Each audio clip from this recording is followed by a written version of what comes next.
Welcome to Quantum. This is where mathematics, theoretical physics, and deep philosophical thought converge. Here, we explore the foundations of reality, the limits of knowledge, and the paradoxes of existence and the human condition, from the quantum realm to the cosmic scale, and ultimately to the role of consciousness itself. Today, we confront an unsettling question. Is human consciousness a gift of evolution or its greatest mistake?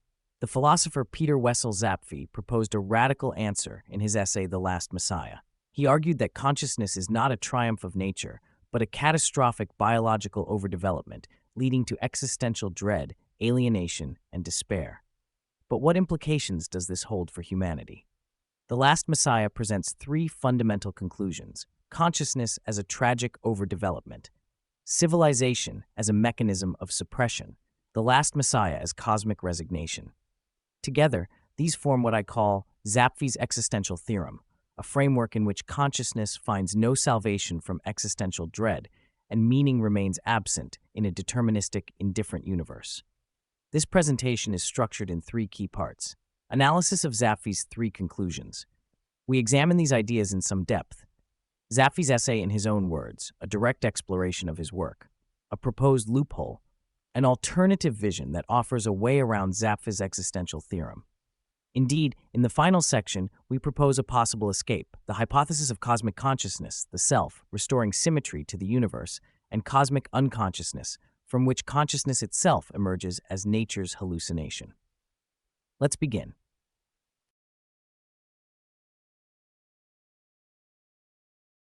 Consciousness is a tragic overdevelopment.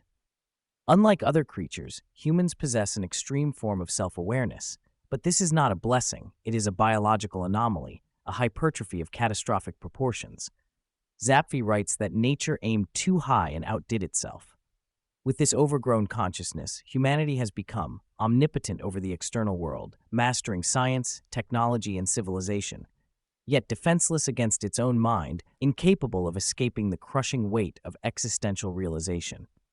Forever trapped in a chronic state of existential panic, knowing that life is fleeting, that meaning is uncertain, and that suffering is inevitable.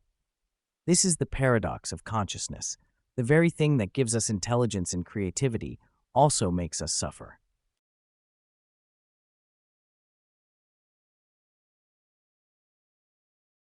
Civilization is a mechanism of suppression. So how does humanity cope with this unbearable truth? Zapffe argues that civilization itself, all of culture, society, and human progress, exists as a grand mechanism of suppression. It is not built to celebrate our self-awareness, but to numb it. Humanity has devised four key defense mechanisms against existential realization. Isolation. We push away thoughts of death and meaninglessness, avoiding them at all costs. Anchoring. We cling to ideologies, religions, and identities to give ourselves artificial meaning. Distraction. We immerse ourselves in entertainment, work, and daily life to keep our minds occupied.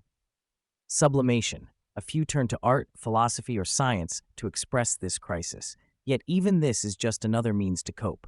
Civilization does not solve the problem of consciousness. It only hides it.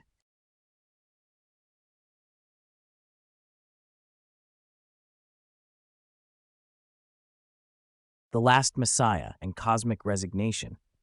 But what if someone refuses to suppress this truth? What if they confront reality fully? Zapffe presents the Last Messiah, a figure who sees through the illusion, who rejects the mechanisms of suppression, and who reaches a terrible, yet logical conclusion. While great thinkers like Ibn Arabi's Insan al-Kamil sought divine perfection, while Nietzsche's Übermensch created new values to overcome nihilism, while Jung's individuated man found balance between the conscious and unconscious, the Last Messiah does something different. He rejects participation in the cycle of suffering. He chooses silence. He recognizes that the only true way to escape the tragedy of existence is to end it, not in despair, but in cosmic resignation. This is Zapffel's final revelation. Humanity's greatest mistake was being born too aware, and the Last Messiah whispers the only answer: do not bring more into this world. Do not create more suffering. Do not continue the cycle.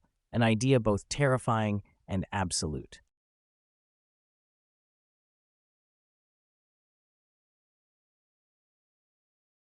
The Last Messiah, by Peter Wessel Zapffe. The Awakening of Man. One night in times long since vanished, man awoke and saw himself. He saw that he was naked under the cosmos, homeless in his own body. Everything opened up before his searching thoughts. Wonder upon wonder, terror upon terror, all blossomed in his mind. Then woman awoke too, and said that it was time to go out and kill something.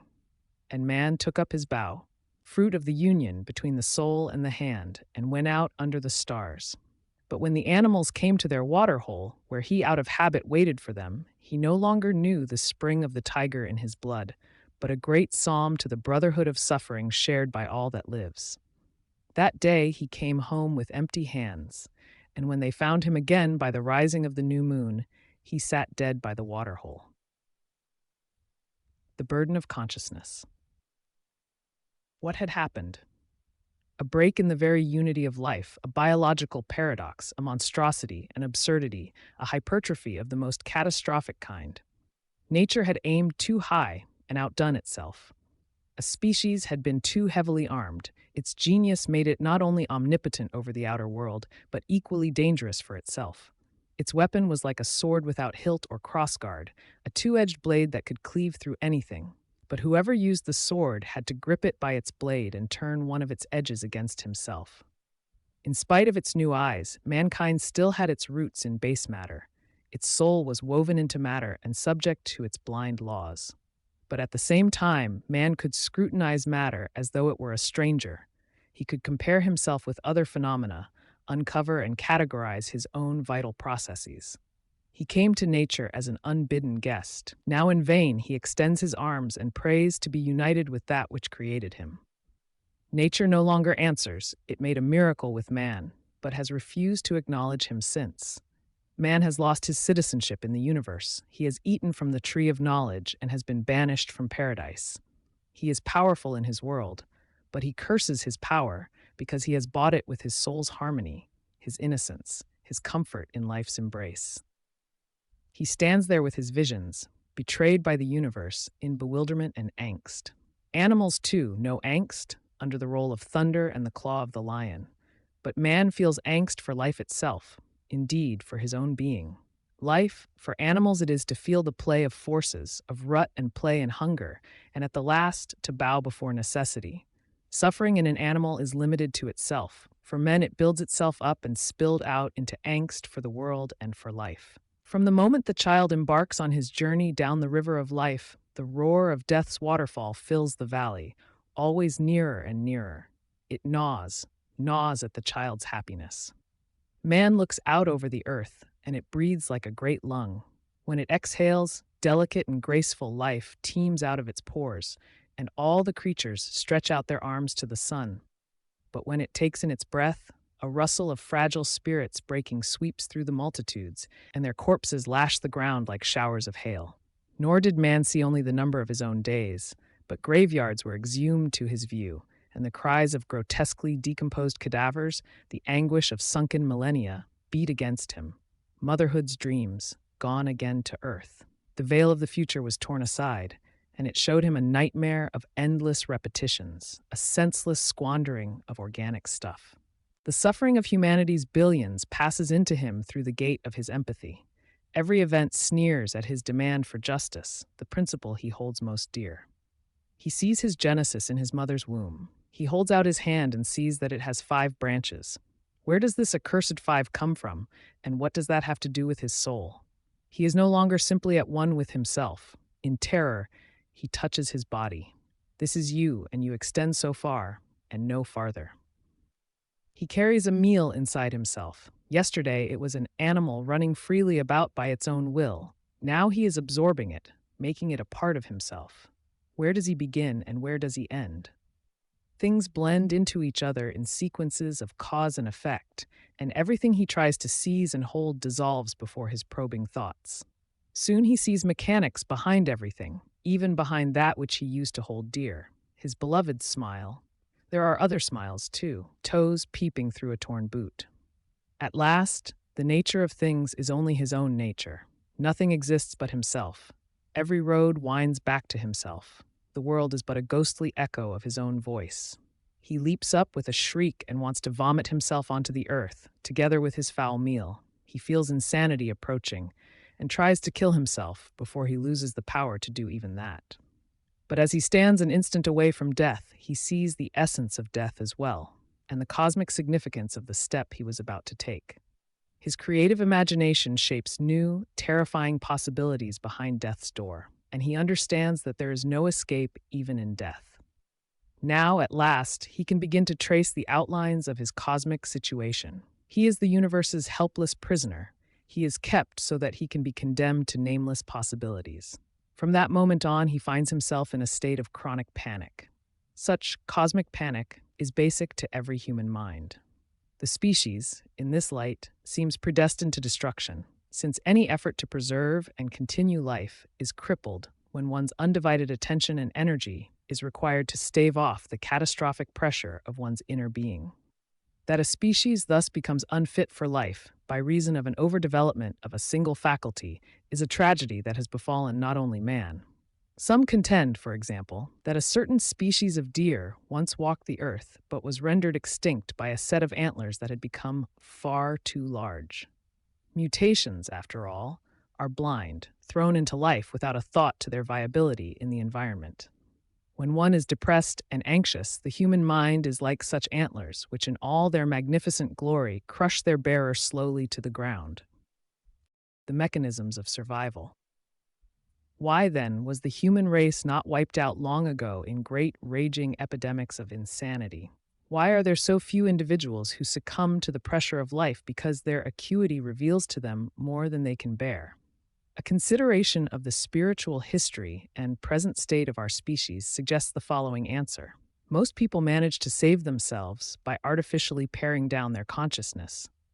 Had the great antlered elk from time to time managed to break off the outermost prongs of its magnificent headgear, it might have trod the earth a bit longer.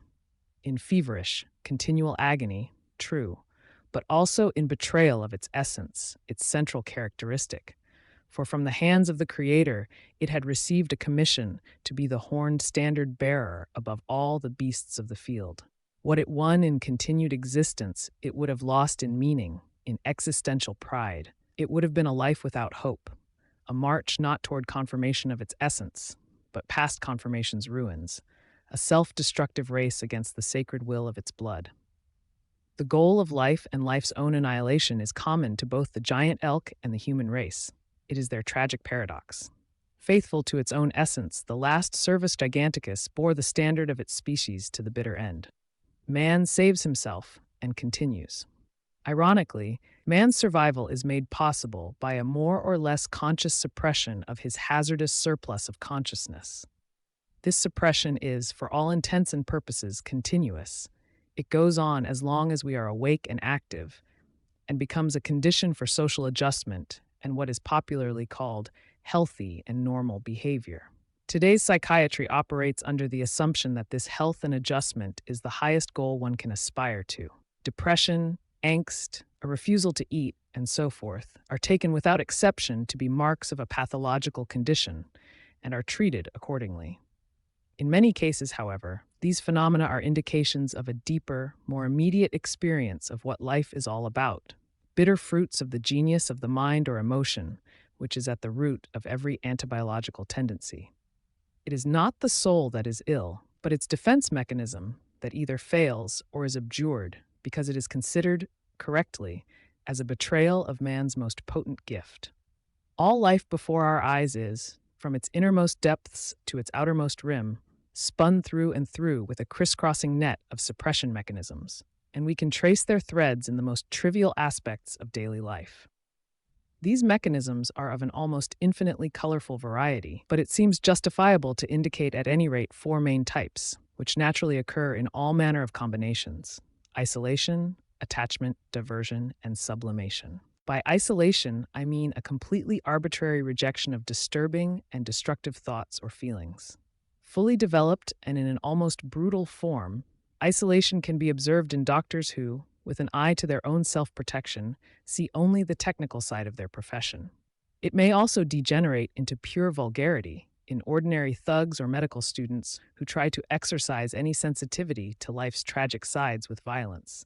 e.g., playing soccer with the heads of cadavers. In our daily social life, isolation manifests itself through universal, unwritten agreements to conceal our existential condition from one another. This concealment begins with children, in order to save them from being rendered senseless by the life they have just begun, to preserve their illusions until they are strong enough to lose them. In return, children are forbidden to embarrass their parents by untimely allusions to sex, shit, and death. Among adults, there are rules about proper behavior, and we see them quite plainly when a man who cries in the streets is taken away by the police. The mechanism of attachment is also at work from early childhood, where parents, home, and neighborhood are taken for granted by the child and give him a sense of security. This embracing ring of secure experiences are the first and perhaps most successful protection against the cosmos we come to know throughout the rest of our lives. And in these experiences lies an explanation of the much-discussed phenomenon, infantile bonding. Whether these bonds are also sexual is immaterial in this light. When the child discovers in later life that even these secure attachments are just as accidental and fleeting as any other, he experiences a crisis of bewilderment and anxiety, and quickly looks for new attachments. For example, next fall I'm off to college. If for some reason the new attachment does not take, the crisis can either become life-threatening or develop into what I call attachment paralysis. One clings to one's dead values and tries to hide from oneself and from others their inadequacy and one's own spiritual bankruptcy. The result is permanent insecurity, feelings of inferiority, overcompensation, nervousness. To the extent that the condition can be analyzed, it becomes an object for psychoanalytical treatment, through which one tries to make a successful transferal to new attachments. Attachment can be seen as an attempt to establish fixed points in or a wall around the shifting chaos of consciousness. Usually this is an unconscious process, but sometimes it is quite conscious, as for example in an attempt to set some sort of goal for oneself, some reason to live. Generally useful attachments are looked upon with sympathy, and those who give their all for their attachments, their company, or a project, are set up as role models for the rest of us. These heroes have managed to set up a strong bulwark against the dissolution of life, and others are supposed to profit by their example. Even bon vivants, we say, settle down, get married, and have children. The necessary walls are built automatically. We build a certain necessity into our lives. We welcome that which formerly might have seemed an evil, only as a balm for our frayed nerves, a high-walled container for a feeling for life that had become slowly saturated with insecurity. Every social unit is a large, rounded attachment system, built on the solid beams of basic cultural ways of thinking. The common man manages with these shared cultural beams. His personality almost builds itself.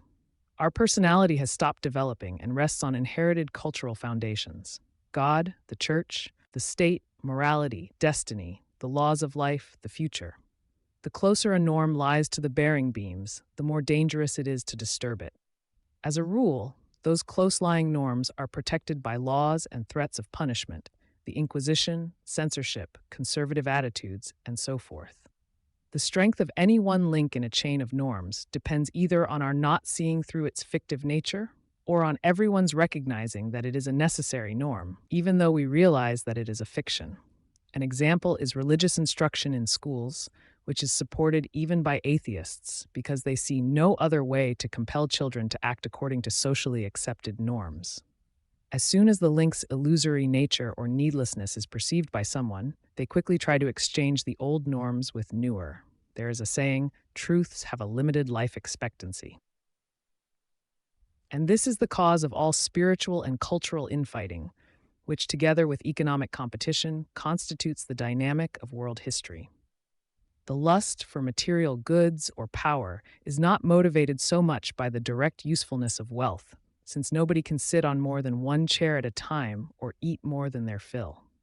The real value of great wealth is that the wealthy have at their disposal a much wider variety of possible attachments or distractions.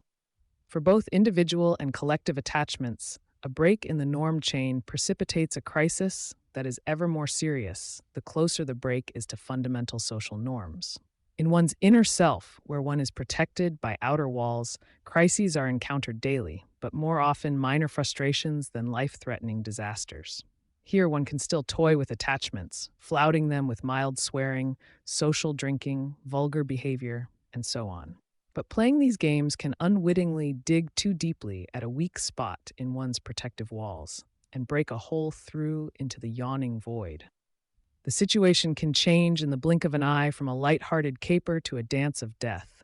The terror of existence stares us in the face, and we realize with a staggering gasp that our minds hang suspended by a web of their own making, and that the abyss of hell gapes below. The most basic beams supporting our culture can only rarely be changed without causing a major social spasm and a threat of total social dissolution, as during a reformation or a revolution. At such times, the individual is thrown back upon his own resources. He must develop his own attachments, and there are few who can manage that. Depression, riotous living, and suicide are the result, as was the case for German officers after the First World War. Another weakness in the system is that one must use very different defenses to confound the variety of dangers on all fronts. Each of these bulwarks comes with its own logical superstructure, and the unfortunate result is that conflicts between incommensurable sets of values inevitably arise. The superstructures collide, and despair seeps in through the resulting cracks.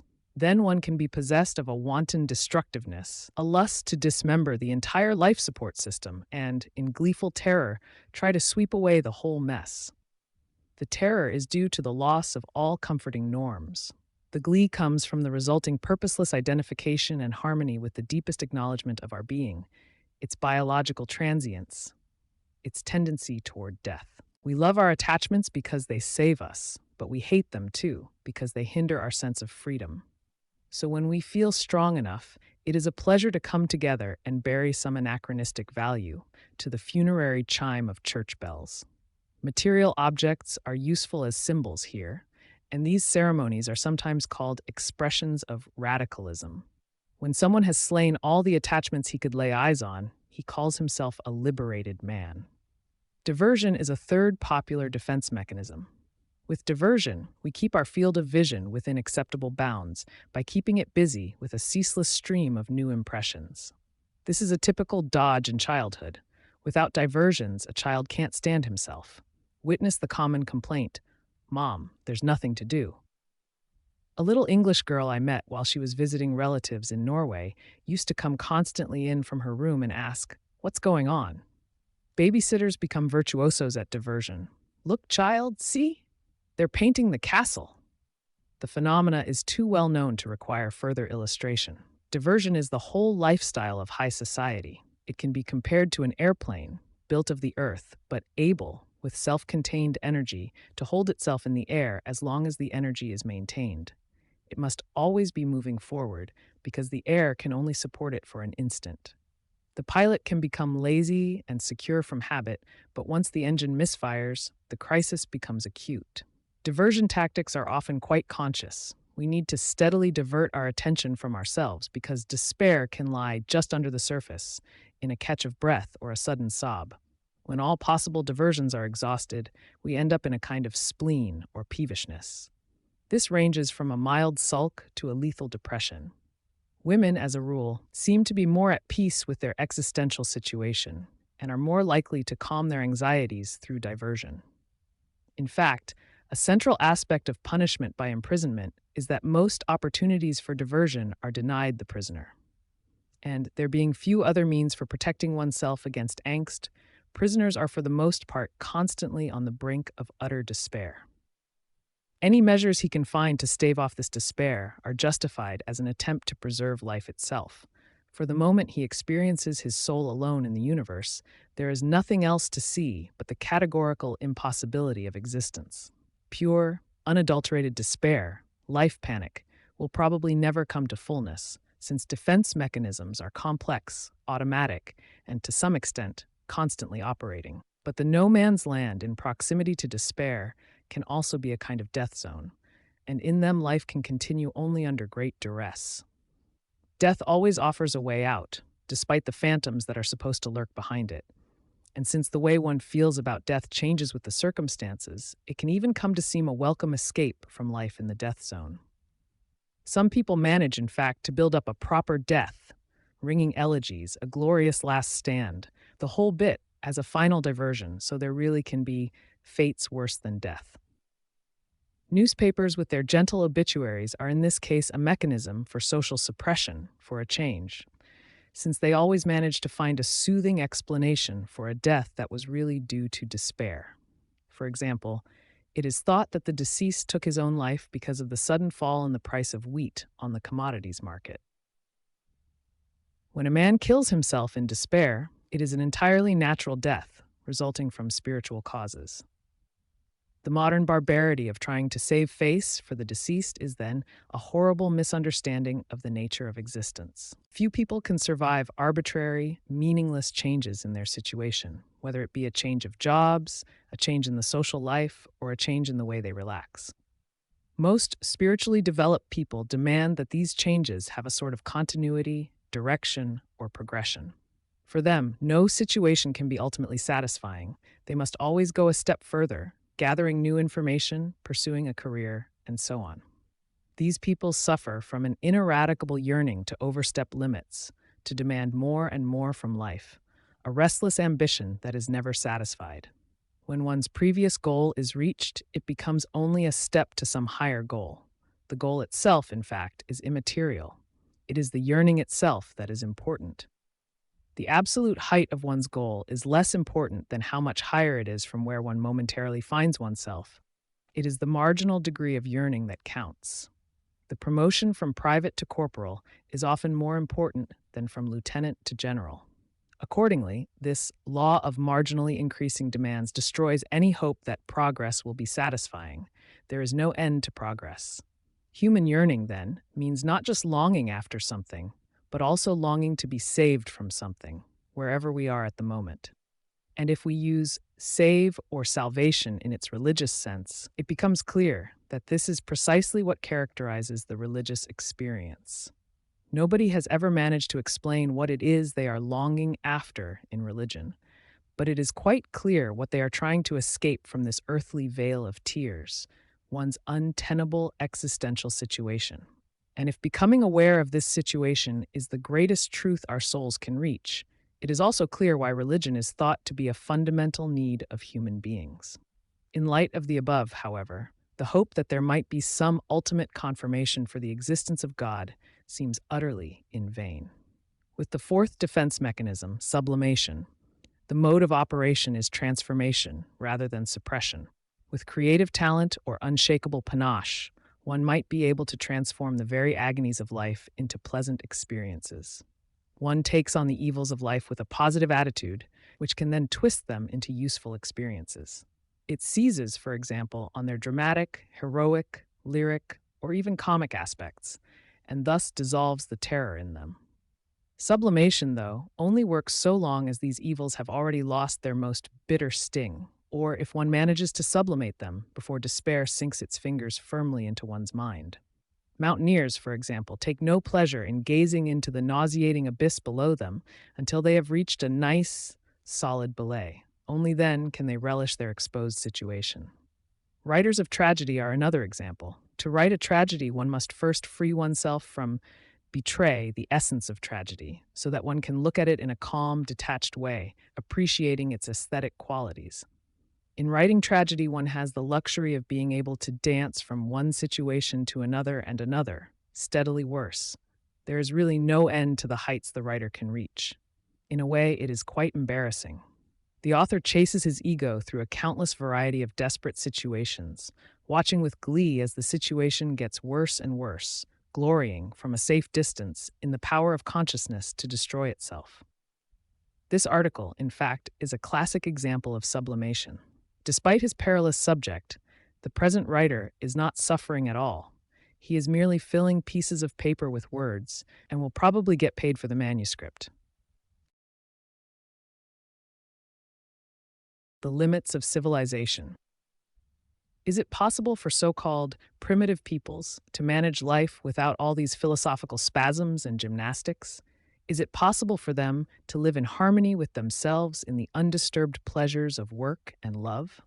If these beings are to be called humans at all, I think the answer must be no.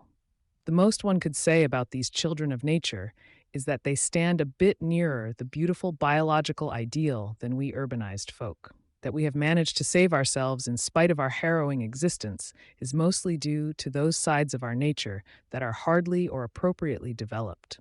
Our heretofore successful defense, of course, cannot create human life, only delay its extinction. Still, our most positive traits are the proper use of our bodies, strengths, and the biologically useful part of our souls. And these traits must operate under stringent conditions. The limitations of our senses, the frailty of our bodies, and the energy demanding task of keeping our bodies in one piece and our need for affection satisfied. And it is just these conditions, the narrow range of possibilities for happiness, that are so crassly flouted by our modern growing civilization, its technology, and its standardization. And since a large part of our best biological talents are superfluous in the modern, complicated technological game we play with the environment, we are victims of increasing spiritual unemployment. The value of technological advances for human life must therefore be evaluated according to their ability to afford us increasing spiritual activity, without at the same time destroying the nature that gives us the opportunity to practice these activities. The limits of proper technological development are unclear, but I would venture that the earliest flint scrapers were a good discovery. Every single other technological innovation has had more value to the inventor himself than to anyone else. They represent grand and ruthless larceny from the possibilities for others' experiences and should be punished with the most stringent penalties if they are made public against the better judgment of an institution established to evaluate them. One crime among many of this sort is the use of aircraft to map unknown areas. In one fell swoop, the tremendously rich possibilities for others' experiences are destroyed. Experiences that could have been held in trust for the common interest, such that everyone could have had the joy of discovery after his own efforts. The global fever of life is at the moment characterized by the continual impoverishment of the possibility of spiritually developing experiences. The absence of biologically natural possibilities for fulfilling experience is evidenced by the mass flight to diversions, amusements, competitive sport, radio, the rhythm of the times. Attachments are in a bad way. All the inherited cultural attachments have been shot full of holes by criticism, and dread, anxiety, bewilderment, and despair pours in through these same holes. Communism and psychoanalysis, as different as they are in other respects, both try to construct new versions of the old defense mechanism, with violence and cunning, respectively, to make people useful by cutting down their surplus of insight into life's precariousness. Both of these methods are uncannily logical, but even these attempts will be, in the end, unsuccessful. A purposeful degeneration to a practically useful lower level of consciousness might save the race for a short time, but human nature being what is, we would not find lasting peace in such a resignation, or in any resignation. The Last Messiah. If we follow this train of thought through to the bitter end, the conclusion is inescapable.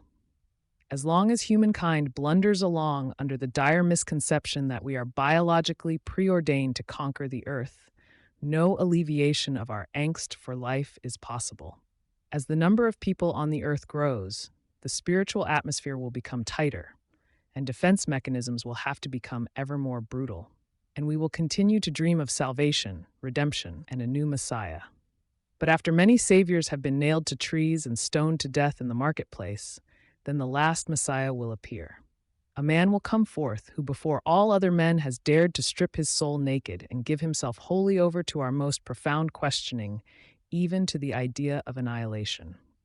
A man who has grasped life in its cosmic context, and whose agony is the agony of the world. But such a rising wail will assail him from all the people of the earth, crying for his thousandfold execution, when his voice blankets the world like a shroud, and his peculiar message is heard for the first and last time.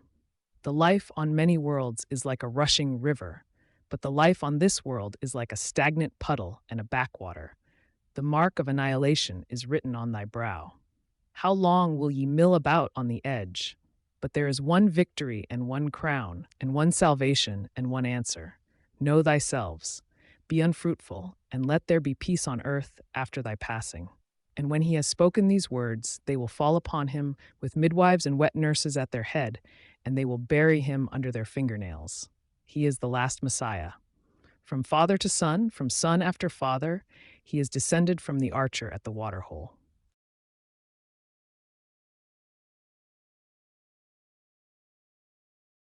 We now reach the final part of this talk, where we will briefly outline our proposal. Zapffel's conclusions are taken here to their logical extreme. Rather than seeking an escape from his findings, an impossibility, we affirm them. Consciousness is indeed a tragic overdevelopment, an anomaly that disrupts the deterministic materialistic symmetry of the universe. However, this asymmetry is not an accident, but a fundamental feature of existence. The emergence of consciousness suggests a deeper structure, not as an escape, but as an inevitability.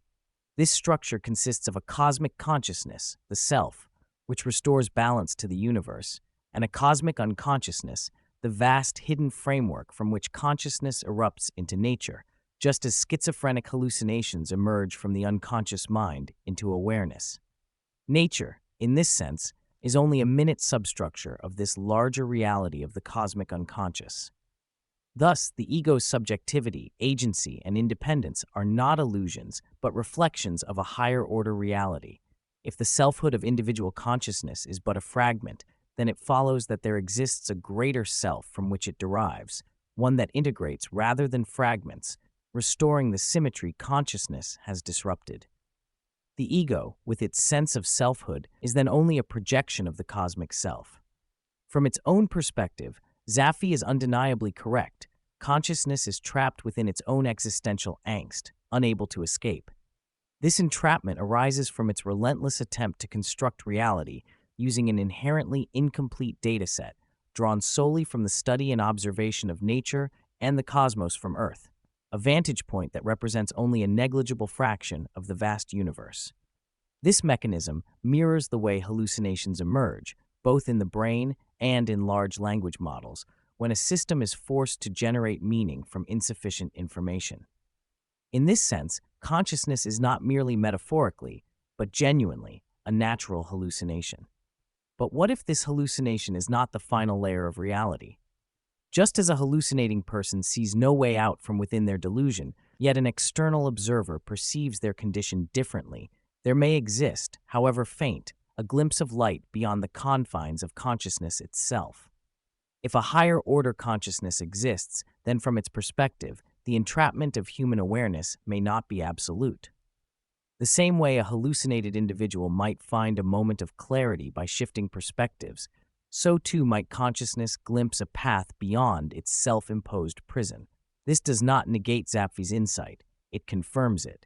However, it also implies that what seems to be an existential dead end can only be transcended by an existential fixed entity beyond it. Consciousness alone cannot liberate itself, yet it may not be entirely beyond the possibility of salvation within a deeper structure of reality, if and only if a cosmic consciousness exists. What do you think? Is consciousness a paradoxical burden? Is civilization a mere coping mechanism? And is the last Messiah a prophet of truth or a voice of despair? And what do you think about the hallucination hypothesis? Let us know in the comments. Subscribe to Quantum for more explorations of physics, philosophy, and the nature of existence.